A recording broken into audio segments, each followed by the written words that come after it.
She texted, "Working late at the office conference. Don't wait up tonight." I replied, "Hope you and Victor from accounting enjoy the presentation."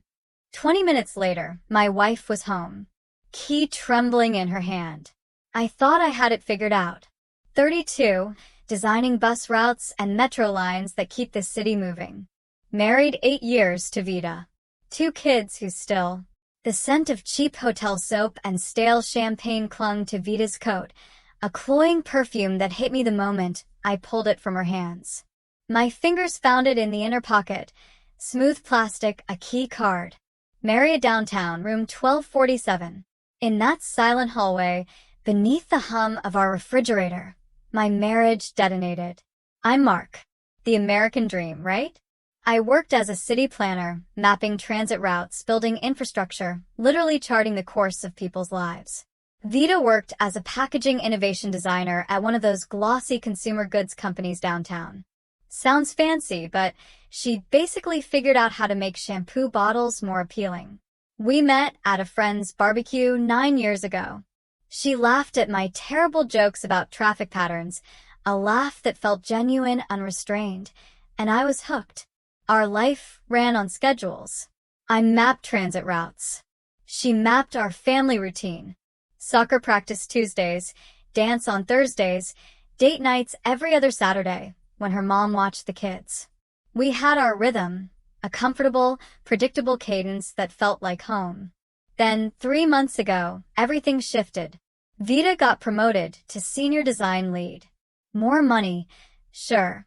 A welcome cushion in our always tight budget, but also more urgent meetings and critical deadlines. New clothes started appearing in her closet, sleek, designer bags I knew we couldn't afford on my city planner salary alone. When I asked, she'd wave it off, a dismissive flick of her wrist.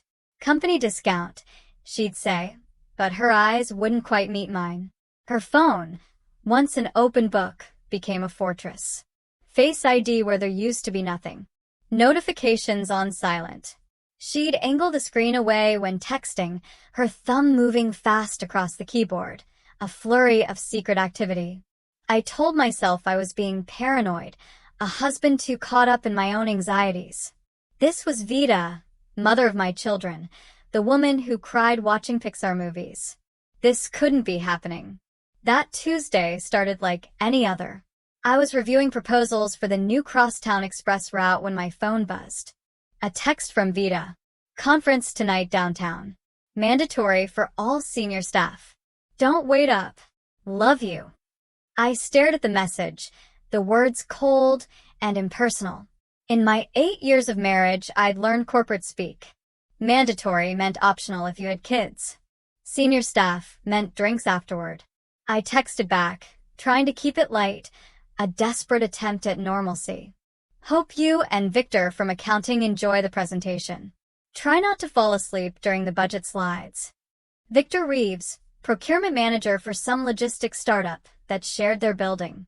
He'd shown up at every company event lately, always somehow ending up in Vita's orbit.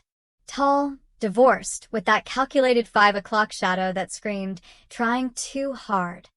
Vita mentioned him exactly once, calling him professionally helpful. That phrase stuck in my mind like a splinter. The typing that's appeared immediately, then disappeared, then appeared again. Very funny. It's just work. Kiss the kids for me. No emoji. Vita always used emojis. Always. I went through the evening routine solo. Mac and cheese for Chloe and Benji. Bath time stories, they're small, warm bodies a comfort against the growing chill in my own. Benji, 4 and full of questions, asked where mommy was. I said, working. Chloe, 6 going on 16, rolled her eyes, a gesture far too old for her.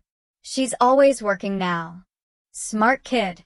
I was settling into bed with my laptop, reviewing tomorrow's community presentation, the dry facts a welcome distraction from the gnawing unease, when I heard the key in the lock. 9:47 p.m. conference ended early, apparently. Vita stood in the doorway, key shaking slightly in her hand, the quiet click echoing in the sudden stillness. Her coat was askew, a telltale sign of hurried movement. Her hair messier than her usual polished style. And the smell. Not her perfume, not the familiar scent of her shampoo. Something masculine. Sharp. Wrong. Conference ended early? I kept my voice neutral, not looking up from my screen, a strategic move to mask the tremor in my voice. Cancelled. The word came out too fast, too forced. Last minute. Technical difficulties with the presentation system. She was already moving toward the bedroom, shedding her coat as she walked, leaving a trail of foreign scents.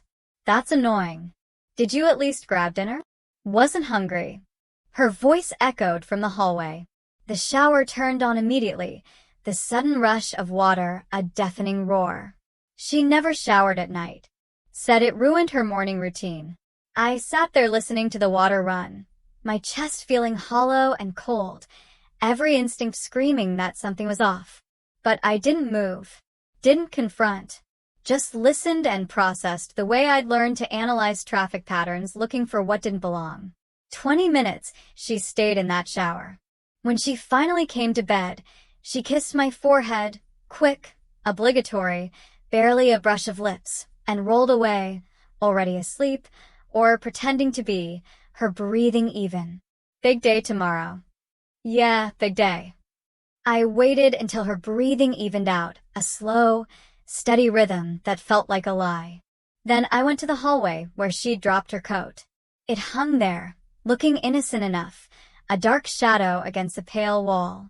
I reached into the pockets, not sure what I was looking for, but compelled by an invisible force. My fingers found it in the inner pocket. Smooth plastic. Cold. A hotel key card. The Marriott downtown, room 1247. My hands didn't shake. They went completely still, a terrifying calm washing over me. I stood there in my hallway, holding that key card, while my marriage detonated in silence. I slipped the key card into my pocket and hung her coat back exactly as I'd found it, every movement precise, deliberate. Then I went to the kitchen, poured myself 3 fingers of bourbon, the amber liquid burning my throat, and sat in the dark, the chilling silence pressing in on me. The Marriott downtown, 23 minutes from her house. Not remotely close to her office. I pulled up their website on my phone. The screen is stark, cold light in the darkness. Room rates starting at $289 a night. Conference rooms on the 2nd floor. Guest rooms started on the 4th. Room 1247, 12th floor. At 2 a.m., I couldn't take it anymore, the bourbon doing nothing to quell the racing thoughts. I left a note on the counter saying I'd gotten called in early for an emergency transit shutdown, a plausible lie in my line of work. Grabbed my keys and drove downtown, the empty streets mocking me with their silence. The Marriott lobby was all marble and false promises at that hour, echoing with the ghosts of illicit encounters. The night clerk barely looked up. I walked past like I belonged there, just another tired businessman, invisible. The elevator felt like a coffin, carrying me up to a truth I didn't want to know. 12th floor, room 1247. The key card reader blinked red, already deactivated, the digital eye of betrayal. But the hallway camera was still there, a little black dome watching everything, silently recording the secrets of the night. I took a photo of the room number, a cold, hard piece of evidence, and left. In the parking garage, I found the receipt crushed in my jacket pocket from last week when I'd grabbed Vita's coat by mistake. Marriott downtown. Room service. Champagne. 2 wine glasses.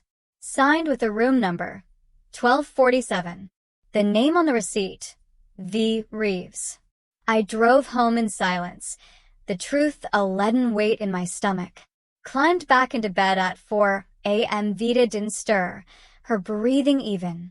I lay there staring at the ceiling, running calculations. 8 years, 2 kids, 1 house, 0 trust. What I discovered next twisted the knife even deeper. The next morning, I acted normal, a performance worthy of an Oscar. Made breakfast, kissed her goodbye, Watched her drive away in the car I'd helped her pick out last year. Then I made a call. Dallas investigations. I need proof my wife is having an affair. Sorry to hear that. Can you come in today? Dallas turned out to be ex-police. 15 years working infidelity cases since retirement. His office smelled like coffee and disappointment, a fitting aroma for my shattered world. He didn't judge, didn't console, just took notes, his pen scratching against the pad. How long do you suspect? Found a hotel key card last night. But looking back, maybe 3 months since her promotion. You know who? Victor Reeves, procurement manager at a logistics startup. Works in her building. He nodded like he'd heard this story 1,000 times, his face unreadable. I'll need a retainer. $3,000 to start. I'll have preliminary findings within 72 hours. I paid cash. Untraceable. While Dallas worked, I did my own digging. Vita always left her old tablet at home, the one she claimed was broken. Funny thing about Apple products, they sync everything unless you specifically tell them not to. The messages loaded slowly, like watching a car crash in reverse, each word a fresh wound. 6 months of texts between her and Victor. Starting professional. Thanks for the procurement advice. Then friendly. Coffee was fun today. Then familiar. Can't stop thinking about what you said. Then explicit. Last night was incredible. When can I see you again? Tell him you're working late. Photos I'll never unsee.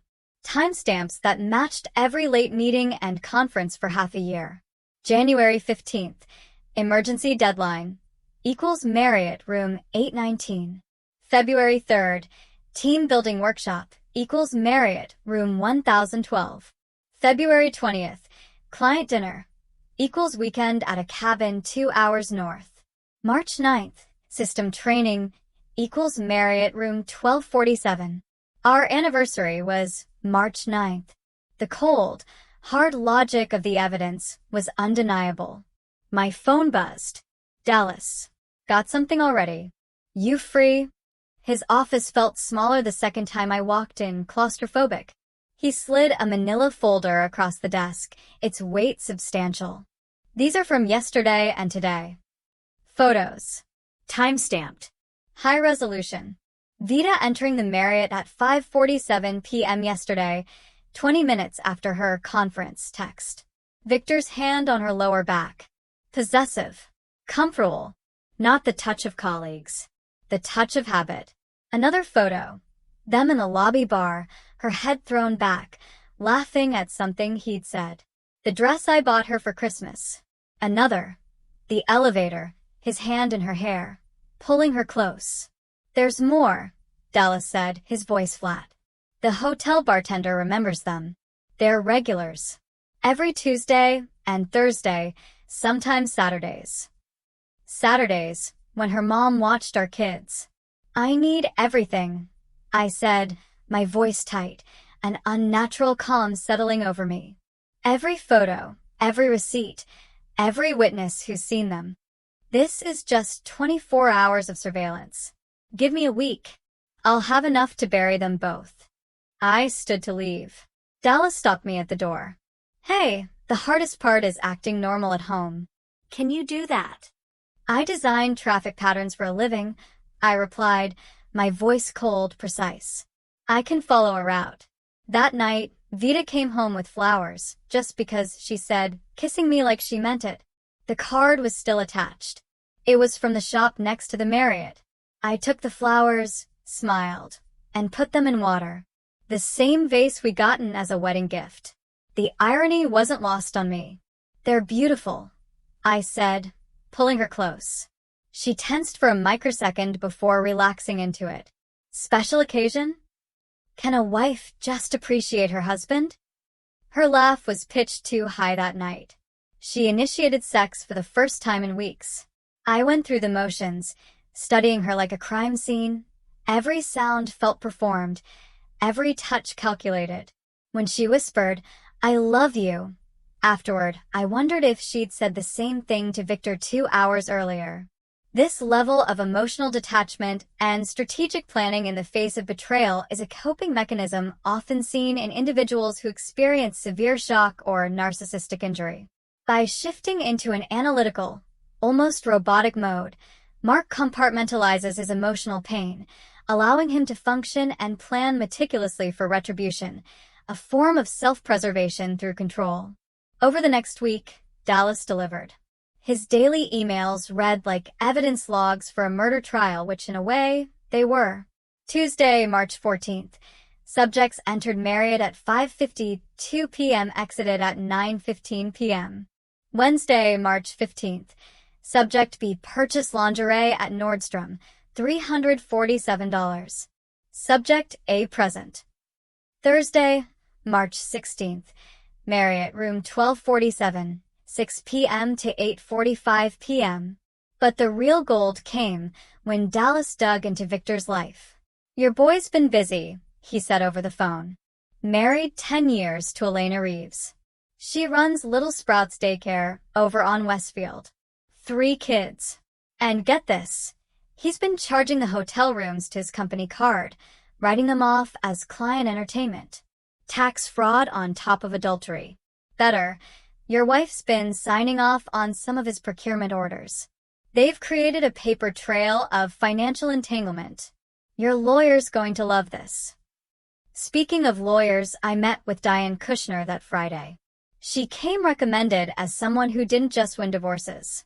She orchestrated demolitions. "Michigan's a no-fault state," she explained, reviewing Dallas's file, her eyes scanning the damning evidence, "but infidelity affects custody arrangements. And this." She tapped the procurement documents. "This is workplace misconduct. Both their jobs are gone if this comes out." "When this comes out," I corrected her, my voice steely. She smiled like a shark. "I like your clarity. What's your end game?" "Primary custody. The house. And I want them to burn professionally." "The company gala is April 1st, right?"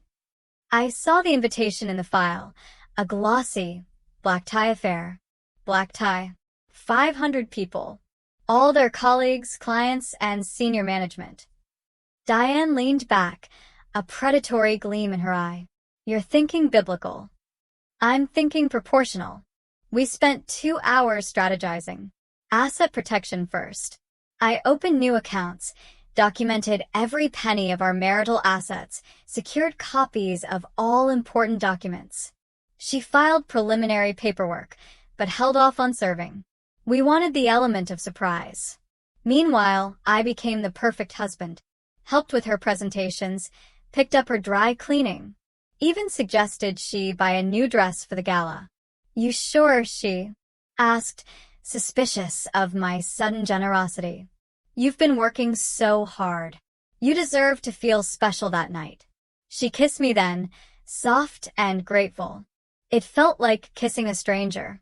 Dallas's final report arrived March 28th, 43 pages, 162 photos, receipts, text logs, even audio from the hotel bar where Victor bragged to the bartender about his side piece. But the crown jewel was their company emails. Dallas's tech guy had found them on an unsecured server. Hundreds of messages sent during work hours, explicit, damning, including one where Victor called their CEO a pompous ass, and Vita agreed, with laughing emojis. I spent the weekend before the gala creating my presentation. Not a PowerPoint, something more elegant. A photo slideshow set to music. Their wedding song, At Last by Etta James. Every receipt, every timestamp, every photo arranged chronologically, telling the story of their affair like a romance movie. If you were going to destroy 2 lives, might as well make it cinematic. I tested it 5 times, backed it up to 3 USB drives. The quality was perfect, high resolution, impossible to deny or explain away. The night before the gala, Vita modeled her new dress. Black, backless, devastating. She looked beautiful. "What do you think?" she spun, the fabric flowing around her. "Perfect," I said, and meant it. Perfect for what was coming. "You've been amazing lately," she said, wrapping her arms around my neck, her body soft and trusting against mine. I know I've been distracted with work, but after tomorrow night, things will calm down. I promise. After tomorrow night, I replied, my voice a low, steady hum. Everything changes. She smiled, missing the weight in my words, the double meaning of every syllable. Oh, I almost forgot. Victor asked if we could give him a ride tomorrow. His car's in the shop. I kept my face neutral. Of course. What are friends for? That night, I couldn't sleep. I sat in my office looking at the USB drive that would end everything.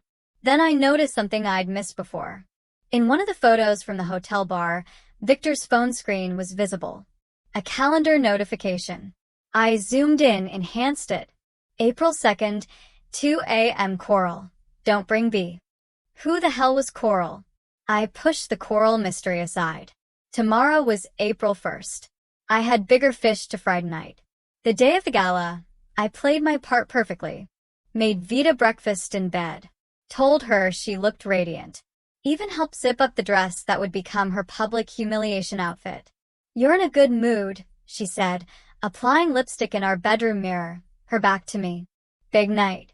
Your company always throws a great party. Victor texted at 6 p.m. Outside whenever you're ready. I found him leaning against our mailbox, checking his phone. Navy suit, no wedding ring. The audacity of this man standing in my driveway.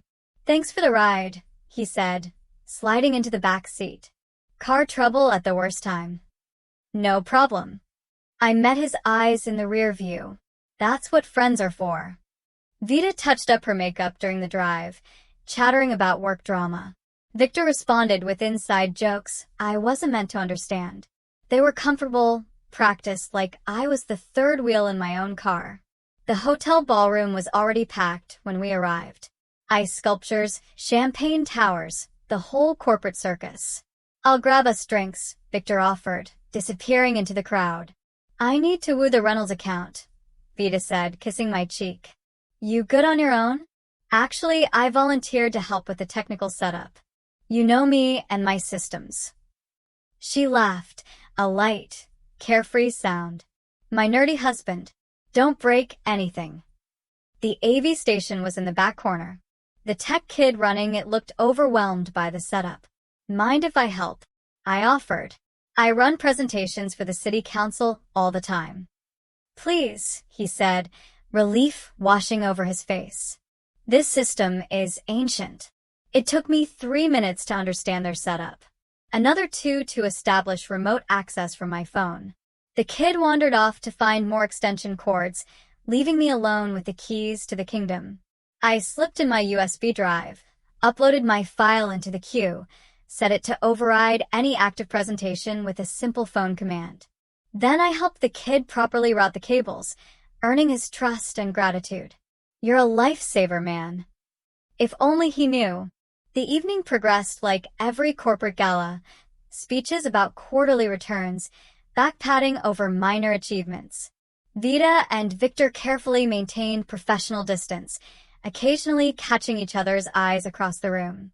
At 8:45, CEO Wells took the stage for his keynote about integrity and innovation in the modern marketplace.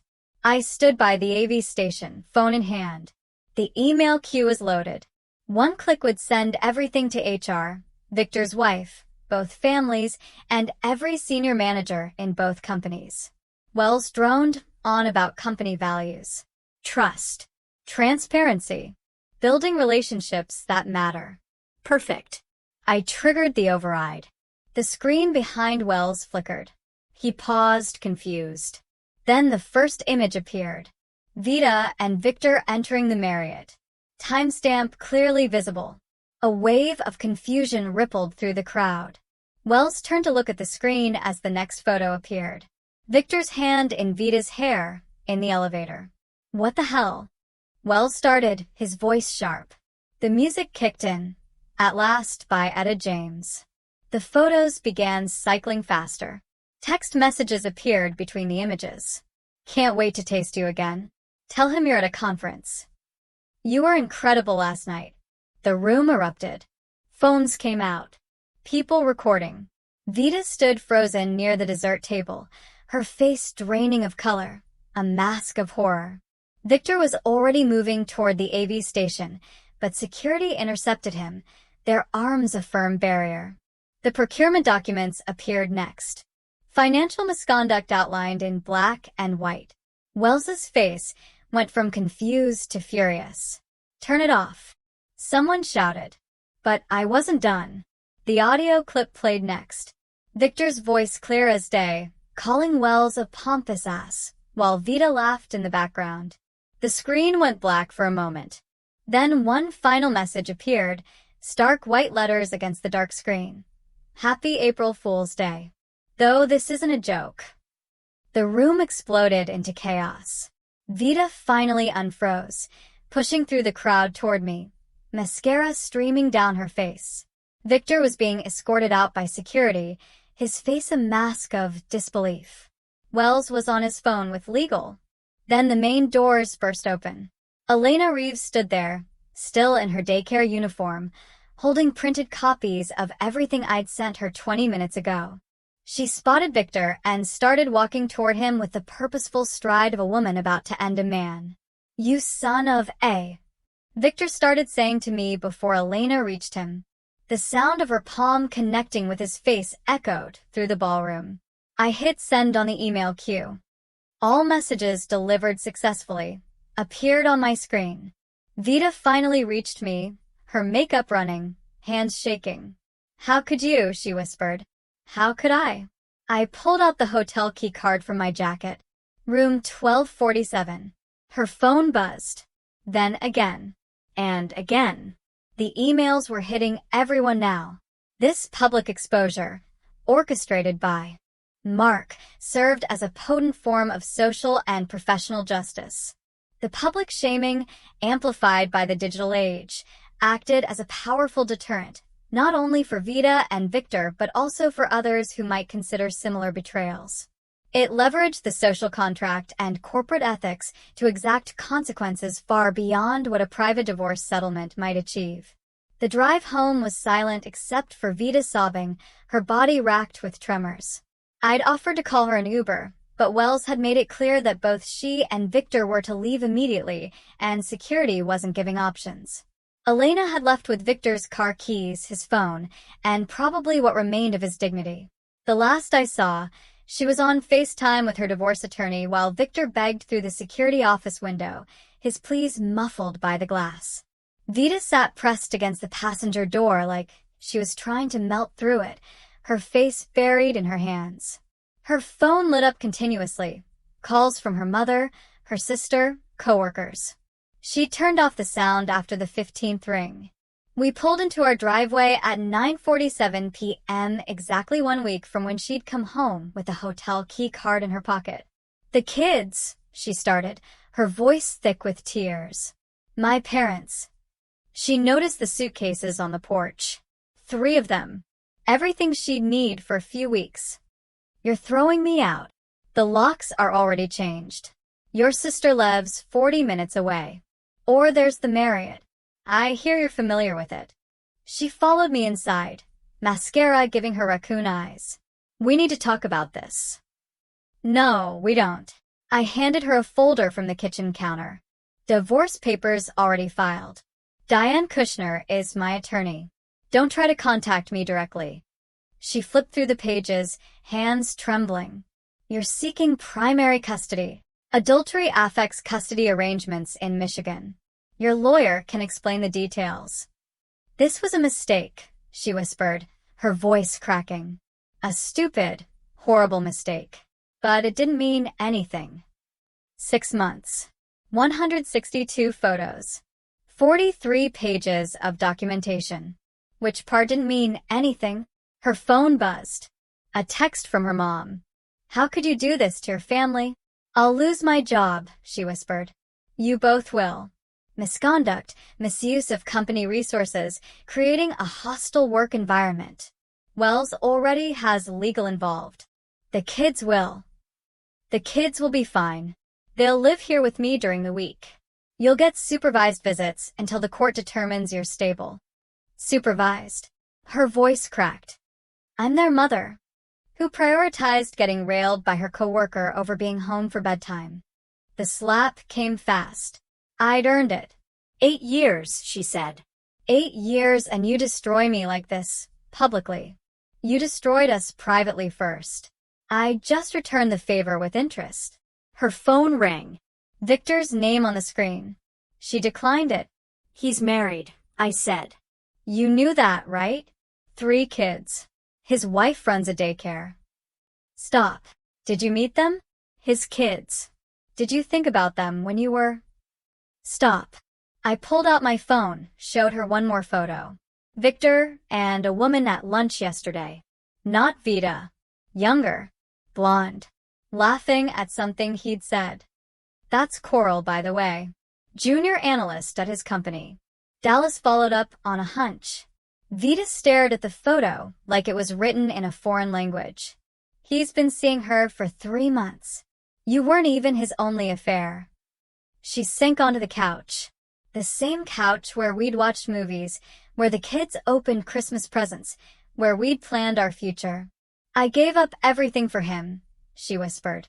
No, you threw away everything for him. There's a difference. My phone buzzed. Victor. I let her see the screen. You destroyed my life. This isn't over. I deleted it without responding. The house. Vita started. Mind until the divorce is final. Then we'll sell and split the proceeds. After I deduct the PI costs, lawyer fees, and the therapy the kids will need. You planned all this, every detail. I had a week to think while you were at your conferences. I used the time wisely. She stood, wobbly in her heels. I need some things from the bedroom. Already packed. Toiletries, medications, a week of clothes. The rest you can arrange to get later with supervision. She looked at me then, really looked at me like she was seeing me for the first time. You're enjoying this? No, but I'm not suffering through it either. There's a difference. I handed her the suitcases. Called her sister to let her know Vita was coming. Watched her load her car with the remnants of our life. For what it's worth, she said, standing by her car door. I did love you. Once. Once doesn't pay the mortgage. She drove away at 10:32 p.m. I stood in my driveway, finally alone, finally able to exhale. My phone buzzed. Dallas. Check your email. Found something about that April 2nd meeting. You need to see this. The attachment loaded slowly. Security footage from the Marriott lobby. April 2nd, 2 a.m. Today. Victor in the lobby with a woman. Not Vita. Not Coral. My blood went cold. The woman turned toward the camera, and I recognized her immediately. It was Elena, Victor's wife. I stared at the footage timestamp. April 2nd, 2 a.m. 3 hours ago.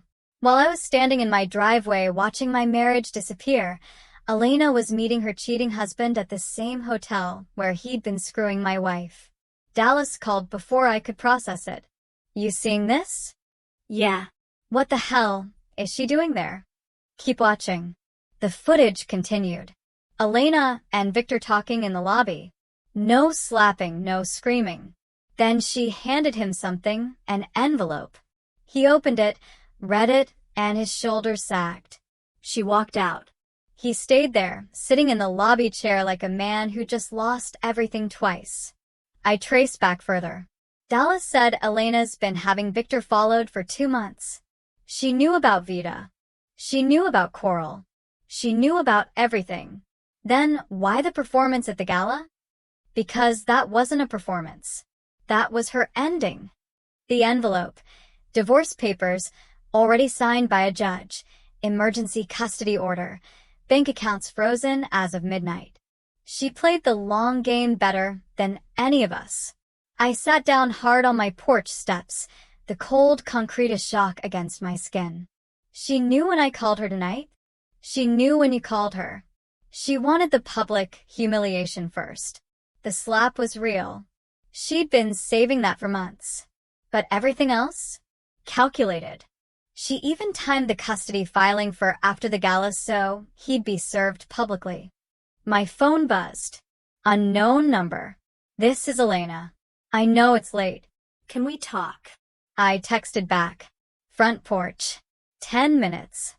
She arrived in 8, still in her daycare uniform, but looking somehow more composed than I'd ever seen her. She sat on the step beside me, both of us staring at the dark street. Dallas told you just now.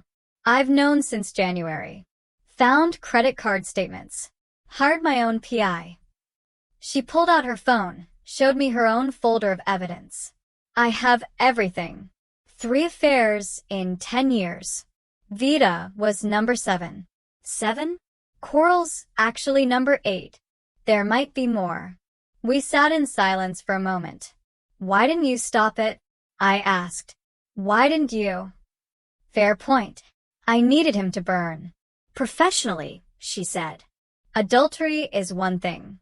Financial fraud is another. The procurement scheme with your wife? That was the golden ticket. Now he's lost his job, his reputation, and any chance at partial custody. I get everything. You could have warned me. Would you have believed me? The bitter ex calling about your perfect wife? Or would you have warned Vita, who would have warned Victor, and they'd have covered their tracks? She was right. I would have doubted her. Besides, she continued, you needed to see it yourself. Find it yourself. Own your anger. Otherwise, you'd always wonder if you'd made a mistake. My phone lit up. Vita. I declined it. She's staying at her sister's. I said Victor's at a motel by the airport. Coral dumped him an hour ago. Apparently, being publicly exposed as a serial cheater isn't attractive to a 23-year-old trying to build her career. What now? Elena stood, brushed off her uniform. Now we rebuild. You've got your kids, your house, your job. I've got mine. They've got nothing but each other. And even that won't last. Vita will realize Victor played her. Victor will realize he lost everything for women who were just excitement. They'll tear each other apart with blame. You sound sure. I've been watching him for 20 years. He doesn't know how to be alone. He'll try to win her back, or you or someone. It's pathetic. 3 days later, Victor sent Vita flowers with a note about starting fresh. She texted me a photo, asking what she should do. I didn't respond. A week later, he showed up at my office. Security removed him. 2 weeks later, Vita sent a long email about forgiveness and second chances and how the kids needed their mother. Diane handled that with a cease and desist. The divorce finalized in September. I got primary custody, the house, and 60% of assets. Vita got supervised visits and a monthly payment that barely covered her studio apartment. Victor's divorce was messier. Elena took him for everything. His company sued for the procurement fraud.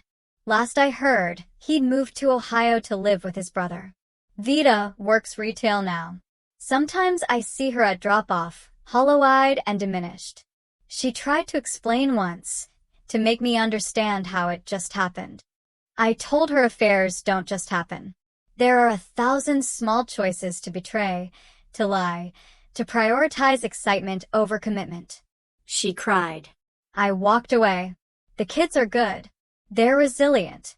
Chloe still asks why mommy lives somewhere else, but she stopped crying about it. Benji's too young to remember it differently. I'm dating someone now. A pediatric nurse named Rosa who makes my kids laugh and never texts during dinner. She knows the whole story. Says it makes her trust me more, knowing I can handle betrayal without losing myself. Elena and I have coffee sometimes. 2 single parents comparing notes, sharing this strange bond of being betrayed by the same man. Her kids and mine play together. We laugh about it now. The absurdity of it all. Location: Columbus, Ohio. Relationship: sleeping. I screenshot it and filed it away. Not for revenge, just for perspective. A reminder of what choosing poorly costs. My phone buzzed. Rosa sending a photo from the pediatric ward. A kid in a dinosaur costume, insisting he was a T-Rex, not a patient. I smiled.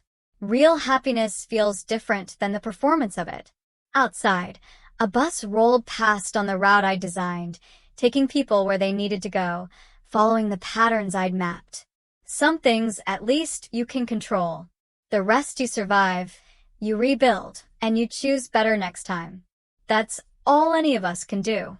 In situations of profound betrayal, is it ever truly possible to find closure without actively seeking justice or consequences for the actions of those who hurt you? Or does passive acceptance leave lingering wounds?